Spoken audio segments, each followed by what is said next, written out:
The New York Post broke a story last week that there has been a Chinese spy, and not like an influencer, a Chinese spy Yeah. working for Governor Hochul and before that Governor Cuomo.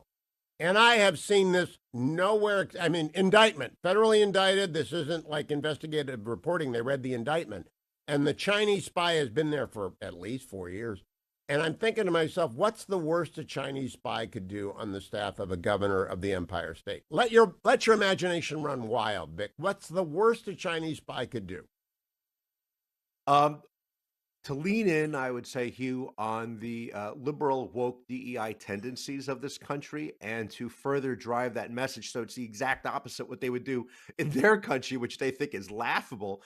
And in fact, if you saw Miss Linda Sue's interviews, she talks about the importance of equity and trying to stress all these things while she was working for Governor Hochul and Governor Andrew Cuomo. That's the first thing. And the second thing was enforcing a China-like COVID shutdown. And so those are the two areas that I think. Oh, you're at 50,000 endless. feet. I read too many spy novels, and I served in the Oh, intel business when I was at Justice. You take malware on a thumb drive, and you take it and you find the air-gapped computer systems for the grid and the first responders and police and coordinate, and you violate the air gap on all of the isolated computer hardware systems of New York State. That's what I immediately thought of, because when last time I had access to anything remotely classified with 1989. Right, so I had every classification in 89. And the bad guys in 89 did stuff like that, right? That's the whole deal, was to try and find out what was going on. So you assume the governor of New York is in touch with various National Guard units in the military. How does this story not get coverage?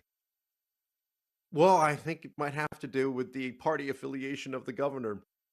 So there was a very good feature story in the Wall Street Journal over the weekend about this case.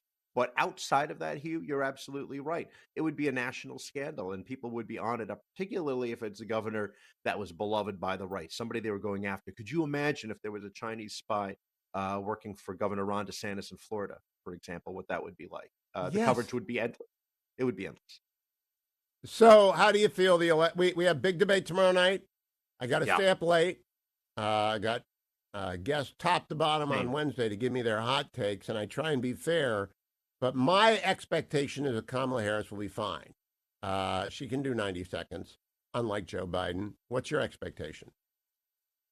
I think what the problem is, our expectations are so low, and so when you define that she'll be fine, it is Joe Biden level that she's not going to say I beat Medicare to death or I whatever, and so she's not going to say that. But if anything based on that Dana Bash interview, she's going to be very much in need of those notes. She's going to be in need of an assist from the interviewers like David Muir.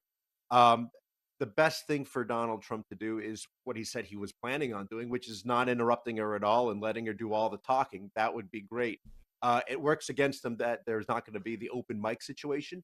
As you know, she wanted to not only interrupt Donald Trump not only to be interrupted by Donald Trump so she could say, I'm speaking, but also to interrupt her because she's such a great prosecutor. So she wanted it both ways.